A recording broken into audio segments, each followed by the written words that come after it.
Hi friends, welcome to She Tally Tutorials in Telugu YouTube channel. I am Bharati. ఈరోజు వీడియోలో నేను basic accounting గురించి explain చేయబోతున్నాను friends. Already previous వీడియోలో నేను మీకు డెబిటార్స్ అంటే ఏంటి, క్రెడిటార్స్ అంటే ఏంటి, అకౌంటింగ్ అంటే ఏంటో ఎక్స్ప్లెయిన్ చేశాను. ఈరోజు వీడియోలో నేను టైప్స్ ఆఫ్ అకౌంట్స్ గురించి ఎక్స్ప్లెయిన్ చేయబోతున్నాను ఫ్రెండ్స్. సో మనకి అకౌంటింగ్లో ఎన్ని టైప్స్ ఆఫ్ అకౌంట్స్ ఉన్నాయి, వాటి గోల్డెన్ రూల్స్ ఏంటి, ప్లస్ జర్నల్ ఎంట్రీస్ అనేవి ఎలా రాసుకోవాలో చూద్దాం ఫ్రెండ్స్. సో ఇంటర్ చదివేటప్పుడు, ఇంటర్లో మనము సిఈసి గ్రూప్ తీసుకున్నప్పుడు, ఇంటర్ చదివేటప్పుడు కావచ్చు, సో డిగ్రీ చదివేటప్పుడు, డిగ్రీలో బీకామ్ తీసుకొని బీకామ్ మనం చదివేటప్పుడు కావచ్చు, ఈ బేసిక్ అకౌంటింగ్ అనేది మీకు చాలా బాగా యూజ్ అవుతుంది. అదేవిధంగా నాన్ కామర్స్ స్టూడెంట్స్ చాలామంది, నాన్ కామర్స్ వాళ్ళు చాలామంది అకౌంటింగ్ ఫీల్డ్స్కి వచ్చి జాబ్ చేస్తున్నారు. సో నాన్ కామర్స్ వాళ్ళకు కూడా ఈ బేసిక్ అకౌంటింగ్ అనేది నేర్చుకున్నారు అంటే సో మీకు కంపెనీలో వర్క్ చేసేటప్పుడు చాలా బాగా యూజ్ అవుతుందండి. సపోజ్ మన దగ్గర ఒక ట్రాన్సాక్షన్ ఉందనుకోండి, purchase goods from SV technologies అనే ఒక ట్రాన్సాక్షన్ ఉంది. సో మనము దేన్ని డెబిట్ చేయాలి, దేన్ని క్రెడిట్ చేయాలి అని కంపల్సరీగా తెలుసుకోవాలి. సో డెబిట్లో మనము పర్చేస్ని ఎందుకు వేసాము, క్రెడిట్లో ఎస్వి టెక్నాలజీస్ని ఎందుకు వేసాము అని మనం తెలుసుకోగలగాలండి. సో దేన్ని డెబిట్ చేయాలి, దేన్ని క్రెడిట్ చేయాలి అని తెలుసుకున్నప్పుడు మాత్రమే మనము మన బిజినెస్ అకౌంట్స్ని మెయింటైన్ చేసుకోగలము. సో నా వీడియోస్ని లైక్ చేయండి, కామెంట్ చేయండి, నా ఛానల్ని సబ్స్క్రైబ్ చేసుకోండి, షేర్ చేయండి ఫ్రెండ్స్. ఇప్పుడు టైప్స్ ఆఫ్ అకౌంట్స్ గురించి తెలుసుకుందాం. నేను ప్రీవియస్ వీడియోస్లో మీకు అకౌంటింగ్ అంటే ఏంటో ఎక్స్ప్లెయిన్ చేశానండి. ఈ వీడియో అప్లోడ్ చేసినప్పుడు ఈ వీడియో డిస్క్రిప్షన్లో నేను ఈ వీడియో లింక్ పెడతాను. ఫస్ట్ అకౌంటింగ్ అంటే ఏంటి, డెబిటార్స్ అంటే ఏంటి, క్రెడిటార్స్ అంటే ఏంటో చూడండి. Next types of accounts. మనమైతే మాన్యువల్ అకౌంట్స్ మెయింటైన్ చేసుకోవాలన్నా, మీరు ఏదైనా ఆర్గనైజేషన్లో వర్క్ చేస్తున్నప్పుడు మనం సాఫ్ట్వేర్స్లో అకౌంట్స్ మెయింటైన్ చేసుకోవాలన్నా ఈ టైప్స్ ఆఫ్ అకౌంట్స్ గురించి నేర్చుకోవాలి. First of all types of accounts అండి. So first of all accounting అంటే accounting is a business language. Accounting is a process of identifying, recording, summarising and reporting economic information to decision makers in the form of financial statements. So accounting అంటే ఏంటో తెలుసుకున్నాము. Types of accounts: personal account, nominal account, real account అండి. So first of all మనకి 3 types of accounts ఉన్నాయి ఇక్కడ: personal account, nominal account, real account. First of all personal account ఏంటో తెలుసుకుందాము. పర్సన్స్కి సంబంధించిన అన్ని అకౌంట్స్ పర్సనల్ అకౌంట్ కింద తీసుకుంటామండి. పర్సన్స్కి సంబంధించిన అన్ని అకౌంట్స్ మనకి పర్సనల్ అకౌంట్ కింద వస్తాయి. అది ఆర్టిఫిషియల్ పర్సన్స్ కావచ్చు, నేచురల్ పర్సన్స్ కావచ్చు. నేచురల్ పర్సన్స్ అంటే లివింగ్ పర్సన్స్ అండి. మనమందరూ నేచురల్ పర్సన్స్ కిందకు వస్తాము. అంటే Venkat account, Raghu account, Asha account, Ramu account. So ఇవన్నీ మనకి నేచురల్ పర్సన్స్ కిందకు వస్తారు. అదే ఆర్టిఫిషియల్ పర్సన్స్ అంటే బ్యాంక్స్, కంపెనీ నేమ్స్, ఇవన్నీ మనకి ఆర్టిఫిషియల్ పర్సన్స్ కిందకు వస్తాయి. సో పర్సనల్ అకౌంట్ అంటే relating to all persons accounts comes under personal account అండి. అంటే అవి పర్సన్స్ కావచ్చు, ఇన్స్టిట్యూషన్స్ కావచ్చు, బ్యాంక్స్ కావచ్చు, కంపెనీస్ కావచ్చు, ఇవన్నీ మనకి పర్సనల్ అకౌంట్ కింద వస్తాయండి. సో ఈ పర్సనల్ అకౌంట్ కింద సప్లయర్సు, కస్టమర్సు వీళ్ళందరూ కూడా వస్తారు. ఫర్ ఎగ్జాంపుల్ ఇక్కడ చూడండి, ASHA and company account, Ramu account, Venkat account, Dell company limited. ఇంకా మనకి బ్యాంక్ నేమ్స్ కూడా వస్తాయండి. Suppose HDFC bank. సో ఇంకా మీకు క్లియర్గా చెప్పాలి అంటే ఇక్కడ నేను ఎగ్జాంపుల్స్ మెన్షన్ చేశాను. ఇంకా మనం ఈజీగా తెలుసుకోవాలంటే ఇక్కడ మీకు ఈజీగా అర్థం అవడానికి ఇంకా నేను చాలా ఎగ్జాంపుల్స్ ఇచ్చాను. పర్సనల్ అకౌంట్ అంటే relating to persons or institutions. Akshaya's account, Soma's account, Hitesh's account, bank account, universities, school, company, firm, ఇవన్నీ వస్తాయండి పర్సనల్ అకౌంట్ కింద. ఇప్పుడు స్కూల్ కూడా మనకి నేమ్ ఉంటుంది. Like spring dale school, Indra Priyadarshini school, wisdom school. So schools అనేవి మనకి ఆర్టిఫిషియల్ పర్సన్స్ కింద వస్తాయండి. కంపెనీస్ కూడా మనకి ఆర్టిఫిషియల్స్ కింద వస్తాయి. Like Dell company limited, HP company limited. So next Chandrika private limited. So ఇలా కంపెనీస్ కూడా మనకి ఆర్టిఫిషియల్ పర్సన్స్ కింద వస్తాయండి. యూనివర్సిటీస్ కూడా, సో మనకి SV university, Acharya Nagarjuna university, ఇవన్నీ మనకి ఆర్టిఫిషియల్ కిందకు వస్తాయి. సో బ్యాంక్స్ దగ్గరకు వచ్చేటప్పటికి SBI bank, HDFC bank, ICICI bank, ఇవన్నీ వస్తాయండి. సో ఇలా పర్సనల్ అకౌంట్ అంటే సో మనం ఈజీగా ఐడెంటిఫై చేసుకోవచ్చు. So relating to persons and institutions, it is called personal account అండి. సో పర్సనల్ అకౌంట్లో మనకి ఆర్టిఫిషియల్ పర్సన్స్ ఉంటారు, నేచురల్ పర్సన్స్ ఉంటారు. నేచురల్ పర్సన్స్ అంటే ప్రాణం ఉండే వాళ్ళండి, లైక్ మనమందరూ. So like Venkat account, Ramu account, Somu's account, so Akshaya's account, ఇవన్నీ నేచురల్ పర్సన్స్ కిందకు వస్తారు. ఆర్టిఫిషియల్ పర్సన్స్ అంటే universities, banks, schools, companies, firms, ఇవన్నీ ఆర్టిఫిషియల్స్ కిందకు వస్తాయి. ఇప్పుడు ఎగ్జాంపుల్స్ కూడా చెప్పుకున్నాము. ఇప్పుడు పర్సనల్ అకౌంట్ యొక్క గోల్డెన్ రూల్స్ గురించి చెప్పుకుందామా. సో మనకి పర్సనల్ అకౌంట్ యొక్క రూల్స్ చెప్పుకుందాం. మనకి పర్సనల్ అకౌంట్ యొక్క రూల్ ఏంటంటే డెబిట్ ద రిసీవర్ అండి, credit the giver. So receivers అందరినీ మనము డెబిట్ సైడ్ వేసుకుంటాము. డిఆర్ అంటే డెబిట్ సైడ్ అని అర్థం, సిఆర్ అంటే క్రెడిట్ అని అర్థం అండి. So debit the receivers, credit the givers. So receivers అందరినీ మనము డెబిట్ సైడ్ వేసుకోవాలి, గివర్స్ అందరినీ క్రెడిట్ సైడ్ వేసుకోవాలండి.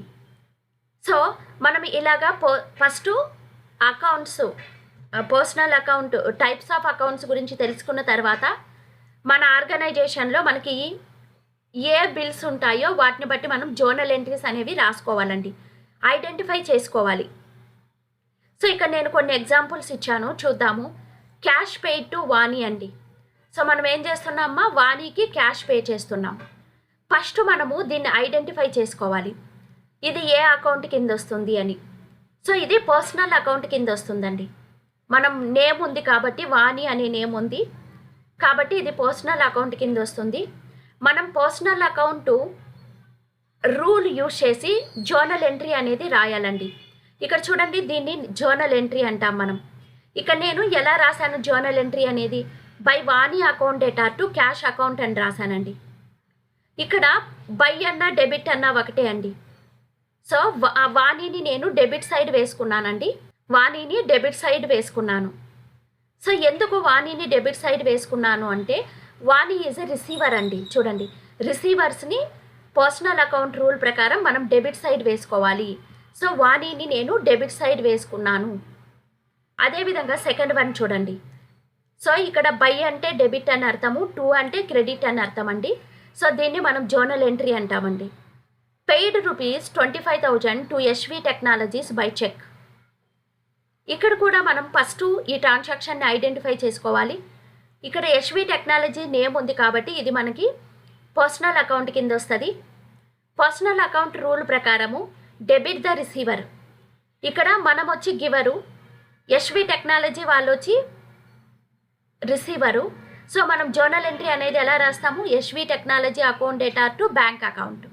సో ఎస్వి టెక్నాలజీస్ని మనం డెబిట్ సైడ్ ఎంట్రీ చేసుకున్నాము, ఎందుకంటే వీళ్ళు రిసీవర్ కాబట్టి. Purchased goods from SV technologies ₹35,000 by credit అండి.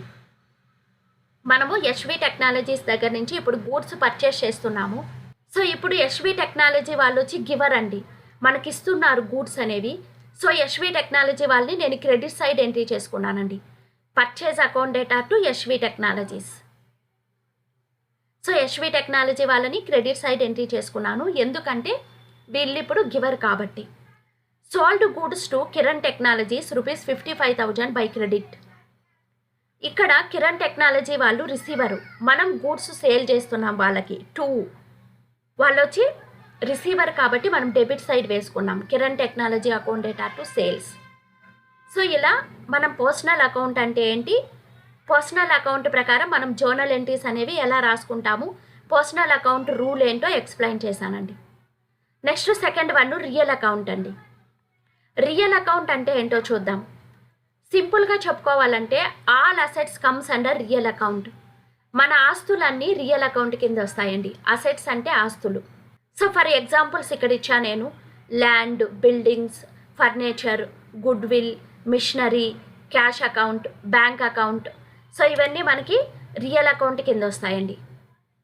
సో మీకు ఇంకా ఈజీగా చెప్పాలి అంటే రియల్ అకౌంట్ ఎగ్జాంపుల్స్ ఇక్కడ కూడా relating to assets and property. Real account అంటే ఏంటి? రియల్ అకౌంట్ కింద మన ప్రాపర్టీస్ అన్నీ, మన అసెట్స్ అన్నీ రియల్ అకౌంట్ కింద వస్తాయండి.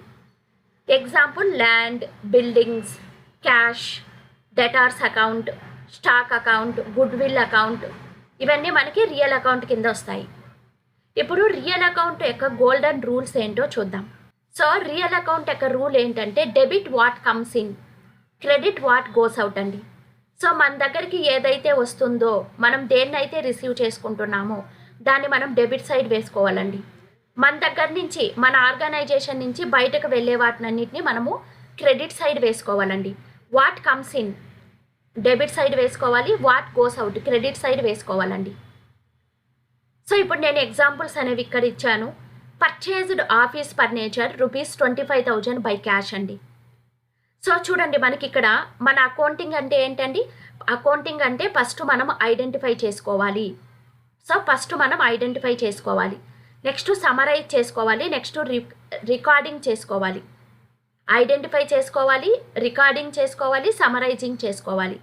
ఇప్పుడైతే మనము ఫస్ట్ మన దగ్గర ఇలాగ ఒక ట్రాన్సాక్షన్ ఉందంటే దీన్ని ఐడెంటిఫై చేసుకోవాలి.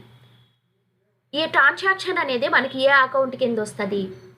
సో మనకి రియల్ అకౌంట్ కింద వస్తుందా, పర్సనల్ అకౌంట్ కింద వస్తుందా? ఐడెంటిఫై చేసుకోవాలి.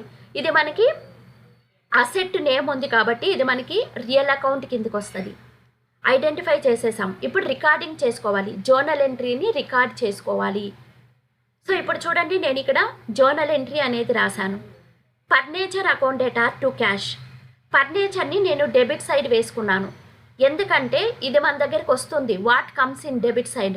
ఫర్నిచర్ అనేది మనం పర్చేస్ చేసుకుంటున్నాము, అది మన కంపెనీ లోపలికి వస్తుంది అనమాట, మనం తీసుకుంటున్నాం. Furniture account debtor to cash. So మన దగ్గర ఫర్నిచర్ పర్చేస్ చేస్తే ఆటోమేటిక్గా వాళ్ళకి క్యాష్ అనేది పే చేస్తాం.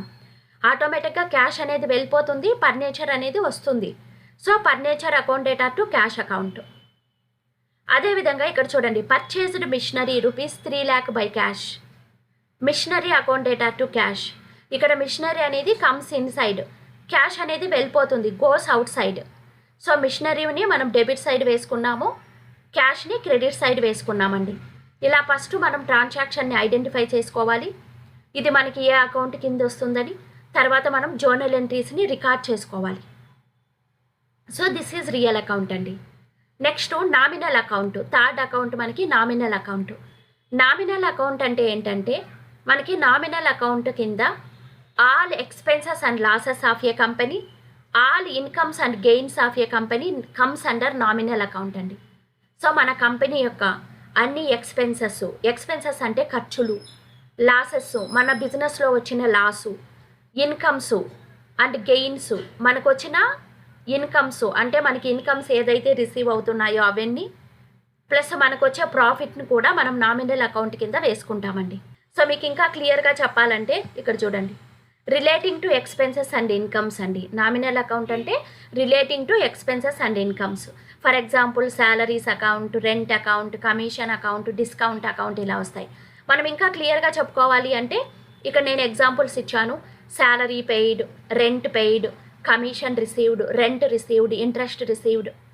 సో మనకి శాలరీ పెయిడ్, రెంట్ పెయిడ్ అనేవి ఎక్స్పెన్సెస్ అండి. Commission received, rent received, interest received అనేవి ఇన్కమ్స్. సో ఇప్పుడు రూల్స్ చూద్దాం, నామినల్ అకౌంట్ యొక్క రూల్స్ చూద్దాం. Debit all expenses and losses, credit all incomes and gains. మనకి ఏ ఎక్స్పెన్సెస్ అండ్ లాసెస్ ఉంటాయో అవన్నీ డెబిట్ సైడ్ వేసుకోవాలి నామినల్ అకౌంట్ ప్రకారము. All incomes and gains credit side వేసుకోవాలి. నెక్స్ట్ ఇక్కడ ఎగ్జాంపుల్స్ ఇచ్చాను చూడండి. Paid building advance ₹20,000 by cash అండి. ఇక్కడ మనము బిల్డింగ్ అడ్వాన్స్ అనేది పే చేస్తున్నాం. సో పే చేస్తున్నాం కాబట్టి ఇది మనకి ఎక్స్పెన్స్ కింద వస్తుంది. సో మనము నామినల్ అకౌంట్ ప్రకారము అన్ని ఎక్స్పెన్సెస్ని డెబిట్ సైడ్ వేసుకుంటాం. So by building advance account data to cash account అని వేసుకున్నామండి. సో టు క్యాష్ అకౌంట్ అని వేసుకున్నాము. సో ఇది మనకి journal entry. So nominal account ప్రకారం జర్నల్ ఎంట్రీ అనేది ఇలాగ రాసుకుంటాం. Next purchased office stationery ₹10,000 by cash. ఇక్కడ మనము స్టేషనరీ అనేది ఆఫీస్ యూజ్ కోసం పర్చేస్ చేస్తున్నాము, వాళ్ళకి ఇమీడియట్గా క్యాష్ పే చేస్తున్నాం. ఈ స్టేషనరీ ఎక్స్పెన్సెస్ అనేవి కూడా మనకి ఎక్స్పెన్సెస్ కింద వస్తాయి కాబట్టి stationery account data to cash account అనేది జర్నల్ ఎంట్రీ వేసుకున్నాం. Next paid salaries by cash అండి. పెయిడ్ శాలరీస్ అంటే మనం శాలరీస్ పే చేస్తున్నాం, ఇది మనకి ఎక్స్పెన్స్ అవుతుంది కాబట్టి salaries account data to cash. So salaries అనేది ఎక్స్పెన్స్ కాబట్టి డెబిట్ సైడ్ వేసుకున్నాం. కమిషన్ రిసీవ్డ్ అనేది మనకి ఇన్కమ్ అండి, మనం రిసీవ్ చేసుకుంటున్నాం.